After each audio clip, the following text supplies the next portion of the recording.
What's going on, guys? This is Bioman. And Dr. Rob. And today we're going to talk about a field of regeneration that's adjacent to the teeth, bone regeneration, a field that both Dr. Rob and I have studied extensively during our PhDs, as a lot of the principles that can be used during engineering and regenerating bone can be applied to teeth.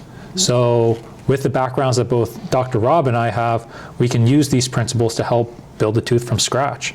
So with that, let's kind of get started.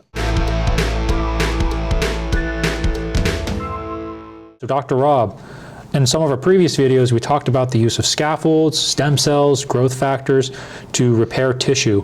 What makes bone particularly challenging to heal, and why is it such an interesting field to study in the context of repair and regeneration for the entire sector of tissue engineering? I think it all boils down to healing time.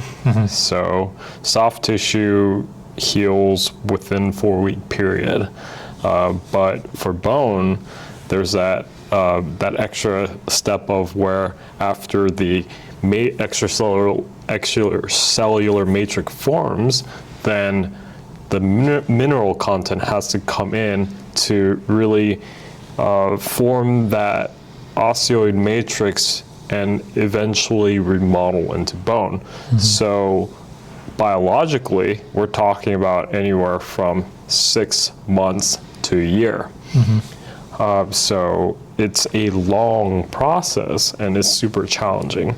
But although it's challenging, the interesting part about bone tissue engineering is that it's arguably the most studied tissue out of all the tissues in the human body. I agree. Right, so I mean, there's, what, 3-4 decades worth of work? As a matter of fact, I think after the creation of the rat on the ear by Langer and Vacanti, which was the formation of that cartilage scaffold, I think the field has mostly moved into the bone and musculoskeletal field, but mainly within that whole kind of musculoskeletal field, we're looking particularly at bone regeneration. What's really interesting about bone is a lot of people, when you talk to them about bone, you think the bone is just this structural piece of tissue that has no function or living components. But actually, I think among the organs and the tissues in the body, bone is one of the most dynamically changing tissues in the body. Like, we sometimes think when we talk dynamic change, things like neurons adapting in the brain, or your heart beating. But even though the bone by itself is static, I don't think a lot of people realize that there's a lot of micro to nano processes that are happening where the bone is constantly dynamically changing, and I would even argue is an even more living piece of tissue than a lot of organs that people typically say. So when we think about regenerating this piece of tissue, we have to think more about the living components that are contained within bone more than anything else. Because I think with things like the heart or the muscle, yes, they have dynamic motions, but with the bone is constantly changing itself and remodeling. Whereas things like the heart and the muscle, well, the muscles, I mean, you work out, you break and remodel it, but the bone, it's constantly growing itself, I think, longer than most other tissues. I think I read somewhere that bone structure, and I need to fact check this, doesn't stop development until you're around the age of actually 35. Please fact check me on that. If I'm wrong, I'll definitely take that comment back. But the point is that growth and development of bone is almost everlasting until the body starts deteriorating.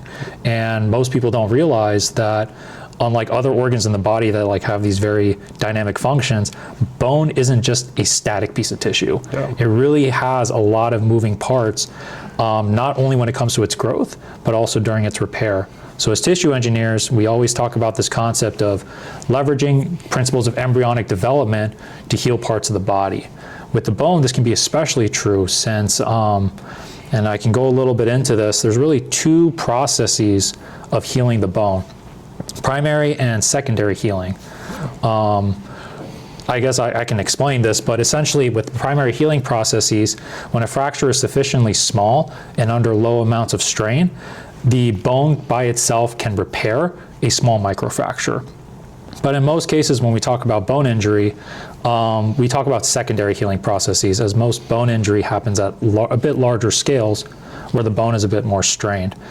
And this will all come to a point back to tissue engineering. But with the secondary healing process, what essentially happens is that you form a tissue structure, which is known as a hematoma. And this hematoma has these growth factors and blood vessels and cells that get recruited to the site to form new bone tissue.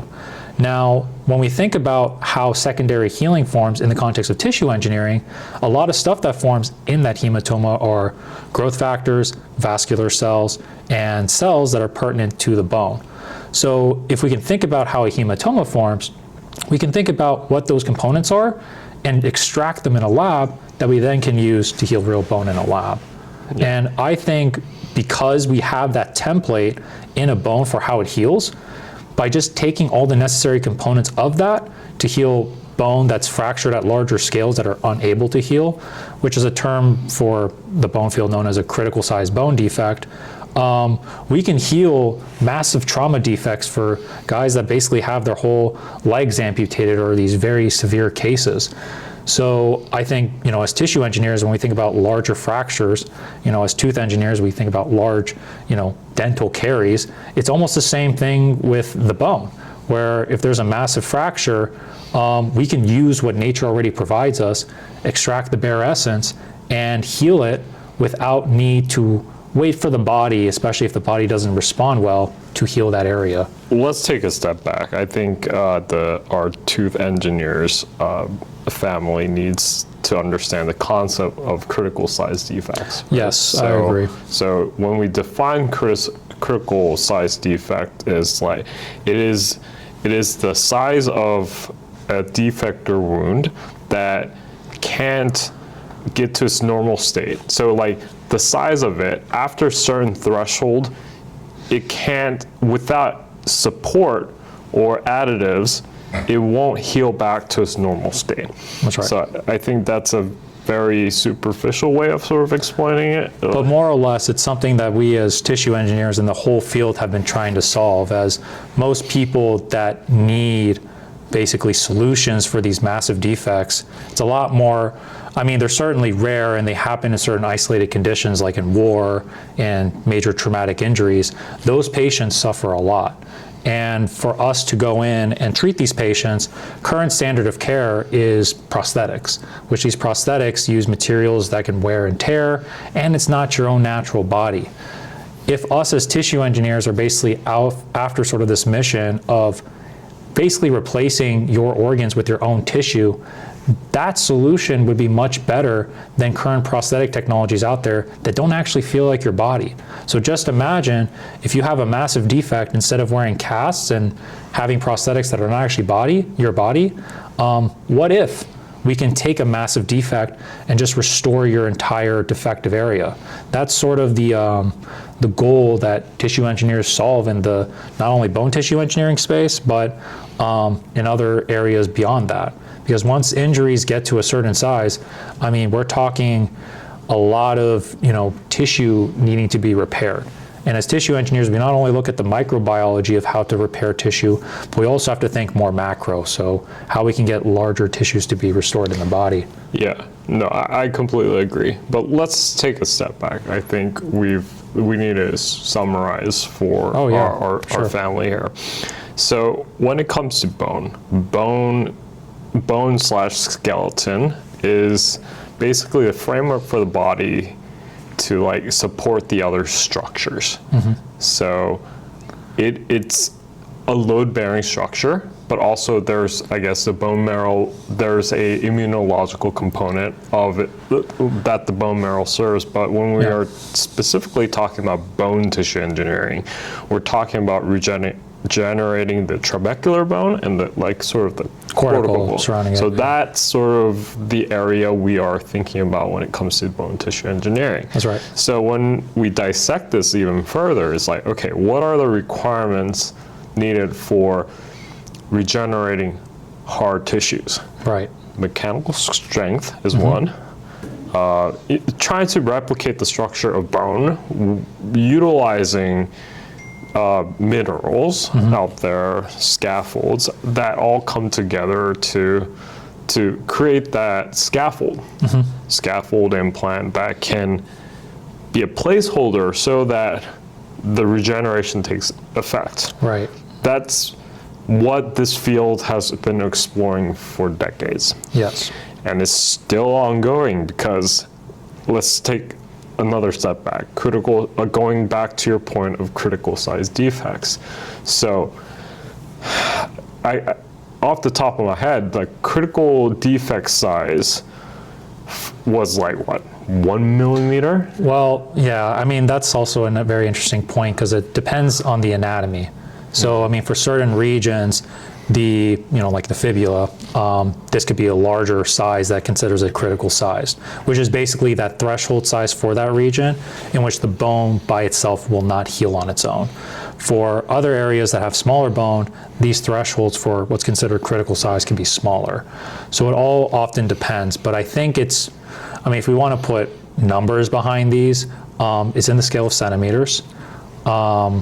I think on the lower end, though. On the lower end, yeah. And it all depends on the vascularity. Basically, vascularization. Exactly. And basically, how much oxygen gets to the tissue dictates whether scaffolds, tissue engineering constructs survive or not. So most of tissue engineering revolves around trying to get vascular supply to these constructs with immediacy. That's correct. And just to give our tooth engineers a number for what's considered a critical size bone defect, we're looking at over 1 to 2 centimeters in length, or more than 50% loss of bone circumferential length, the circumference. Yeah. Those are kind of basic criterion, but once again, really what defines a critical size bone defect is not the size so much as the ability for the bone to re-heal itself on its own. And then I guess we can fact check this other thing about the age 35 thing. So bone, I guess, development.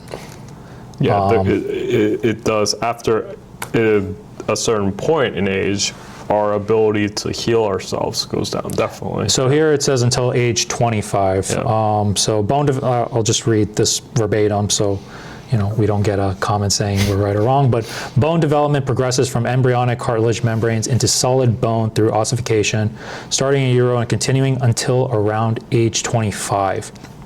So 25 is actually around when your bone fully develops. That doesn't mean the bone can't heal itself after 25. It's just there's these cutoffs for the size of the injury and the anatomy of that bone that constitutes whether or not the bone can heal on its own. Yeah. So for us as tissue engineers, the most fascinating question to answer is, for those areas that are unable to heal on its own, can we come in and facilitate those processes again for bone to grow by itself and restore mobility? And that really increases quality of life quite significantly for these patients. Yeah.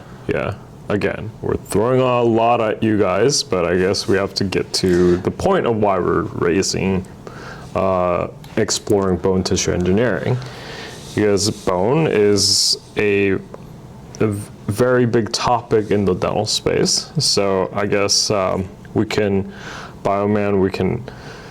help our family understand where bone tissue engineering is how it applies to dentistry. Well, I mean, along and adjacent to the teeth is the craniofacial area of your mouth, which all, is considered bone. Now, we sometimes, I don't know who believes this anymore, but remember, just teeth are not the same as bone. But teeth have very similar structural and functional properties as bone, as in it has the hardness, it has the vascularization, it has the ability to heal on its own. But teeth are not the same as bone. But the principles that we leverage when it comes to healing both the tooth structures as well as the bone structures are very similar.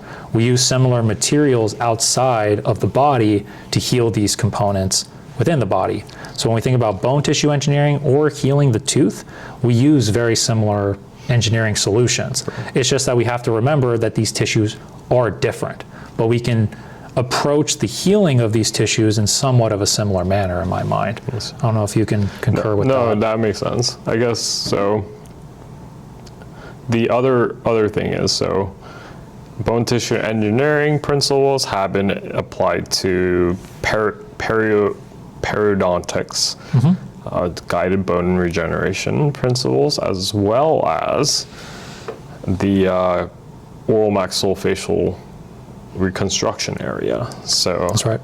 So those are topics that we can really delve more into in another video, but definitely bone tissue engineering was the entry point, the frontier of really expanding what tissue engineering is today. And so we wanted to just introduce this topic to our Tooth Engineers family, but again, we will definitely talk more about the craniofacial regeneration and periodontal regeneration, a lot of these principles to really just dive into, but I think it's enough for today, right? I concur, man. I mean, I think I did more of the talking this time. I think we've been pretty good 50-50 split, but I mean, we do love this field. That's what Rob and I both studied during our PhDs. It's a give and take here. It absolutely is, and that's how all sort of research, I guess, is, and But more to come. podcasting. But until then, it's been Dr. Rob. And Bioman. See you guys next time.